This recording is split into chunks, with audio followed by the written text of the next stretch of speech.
नमस्कार दोस्तों, आपका स्वागत है।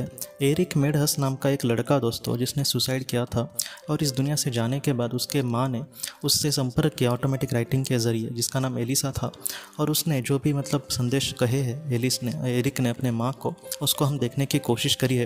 ये कहीं ना कहीं जो कॉन्वर्सेशन है उन दोनों का, वो समझ में हमें बहुत कुछ ज्ञान देगा, क्योंकि एरिक ने आत्मलोक के बारे में बहुत कुछ महत्वपूर्ण संदेश कहे हैं इस किताब में। एलिसा ने उसके बेटे को ये पूछा था दोस्तों कि इस दुनिया से जाने के बाद उसने सुसाइड किया था दोस्तों, तब वो इस दुनिया से जब गया था तब उसने ये पूछा कि तुम उस वक्त आत्मा के स्वरूप में होंगे और कहीं ना कहीं तुम्हें अकेलापन उस वक्त लगा होगा, तो ऐसे समय में तुम्हें मार्गदर्शन करने के लिए कोई आत्मा वहाँ पर आई थी क्या? तब एरिक ने यह कहा कि अगर आई होगी तो भी मैंने उसको नहीं देखा, क्योंकि मैं उस वक्त अकेला रहना चाह रहा था। तब उसके माँ ने उसको ये कहा कि ये बहुत ही थोड़ा सा चीज़ ऐसे हमें बहुत ही मुश्किल है समझना, क्योंकि ऐसे समय में जहाँ पर तुम्हें बहुत ही ज़्यादा ज़रूरत हो तब तुम्हारी मदद के लिए किसी को आना चाहिए था।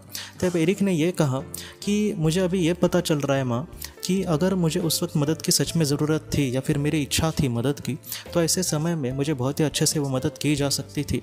लेकिन मेरा जो दिल था उस वक्त नहीं था कि मैं सोचूं कि मुझे मदद चाहिए। मैं कहीं ना कहीं कुछ पल के लिए अकेला ही वहाँ पर रहना चाह रहा था, इसलिए वहाँ पर कोई भी नहीं था। लेकिन जब उचित समय आया तब मुझे पता चला कि कुछ मार्गदर्शक आत्माएँ मुझे वहाँ पर लेने के लिए आए थे और वो बहुत ही अच्छे से मुझे अपने सवालों का भी जवाब दे सकते थे। लेकिन मैंने उसके साथ उनके साथ कुछ बातें उस वक्त नहीं की। मैंने उनको यही कहा कि मैं फ़िलहाल उस दुनिया में नहीं आना चाहता, जब उचित समय आ जाएगा मैं वहाँ पर आता हूँ, लेकिन फ़िलहाल मुझे इसी पृथ्वी पर थोड़ा सा वक्त बिताने दो। तब वो उन्होंने कहा कि हाँ ठीक है, और वो वहाँ से चले गए। जो एरिक है दोस्तों, उसका कहने का ढंग कुछ इस तरीके से है, उसका कहने का कुछ इस तरीके से है।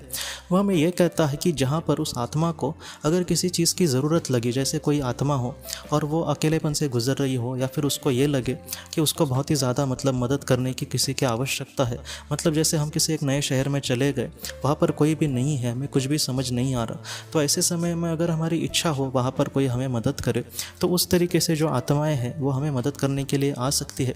लेकिन हम अपने धुन में खुश है, या फिर हम चाह रहे हैं कि ठीक है फ़िलहाल मैं ये सफ़र कर लेता हूँ, बाद में मैं किसी को मदद चाहूँगा, इस तरीके से भी बहुत सारी आत्माएं कहती है। क्योंकि हमने एनडीई के भी बहुत सारे केसेस में हमने देखने की कोशिश करी है कि यहाँ से जाने के बाद शरीर से छोड़ने के बाद आत्मा जो होती है वो पूरी तरीके से एकदम हेल्पलेस नहीं होती। वो उनको ये पता होता है कि वो ठीक है, महफूज है। ऐसे समय में उनके साथ कोई भी वहाँ पर ना हो, फिर भी वो ज़रा भी नहीं घबराती। जिस तरीके से हम घबराते हैं इंसान के स्वरूप में, उस तरीके से हमारी जो आत्मा है वो ज़रा भी नहीं घबराती। इसलिए ऐसे समय में उनको अगर कोई मदद करने के लिए समझो ना भी आए, मार्गदर्शन करने के लिए थोड़े समय के लिए ना ही भी आए, तो वो लोग ज़्यादा नहीं डरते इन सारी चीज़ों के वजह से। वो ज़्यादा इन सारी चीज़ों से नहीं टेंशन लेते। तो इसी तरीके से एरिक ने भी कहा है कि अगर उसको उस वक्त किसी आत्मा की ज़रूरत होती कि वो आकर उसको थोड़ा सा मार्गदर्शन करे, इन सारी चीज़ों के बारे में समझाए, तो वह ज़रूर पॉसिबल होता, वह ज़रूर संभव होता। लेकिन उसकी ही इच्छा थी कि कोई वहाँ पर ना आए और थोड़ा समय उसको अकेलेपन में जाने दो। वो थोड़ा सा समय अकेलेपन में गुजारना चाहता है। तो इस तरीके से उसका जिस तरीके से आत्मा का विचार होगा, उस तरीके से उसका जो इच्छा होगी दोस्तों, उसको सम्मान दिया जाता है। तो इस बात से हम यही समझ सकते हैं कि आत्मलोक में जैसे हमारी आत्मा की इच्छा होगी उसको मान सम्मान दिया जाएगा।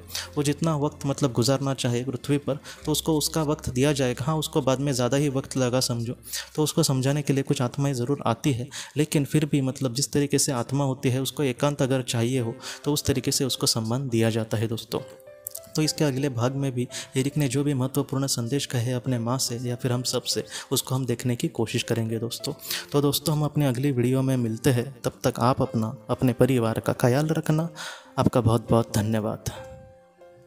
जिंदगी की रोशनी ये एक कंसल्टेंसी है जो ऐसे लोगों को मदद करने की कोशिश करती है जिन्होंने किसी अपने को खोया है, या फिर जो लोग अपने जीवन में बहुत ही ज़्यादा दुखी है। जो लोग इस संस्था के साथ जुड़ते हैं उन्हें पास्ट लाइफ रिग्रेशन की ऑडियोज़ भेजी जाएगी, जिससे घर बैठे वह पास्ट लाइफ रिग्रेशन का अभ्यास कर सकते हैं। और उन्हें 5 मेडिटेशन ध्यान की भी ऑडियोज़ भेजी जाएगी। और इसके साथ साथ उन्हें PDF किताबें भेजी जाएंगी जो हिंदी और अंग्रेज़ी में है, जो मोबाइल पर या फिर लैपटॉप पर आप उसे पढ़ सकते हैं। और 10 ऑडियो बुक्स भी आपको भेजी जाएंगी। तो दोस्तों, अगर आप इस संस्था के साथ जुड़ना चाहते हैं तो कृपया इस नंबर पे व्हाट्सएप मैसेज करें। आपका बहुत बहुत धन्यवाद।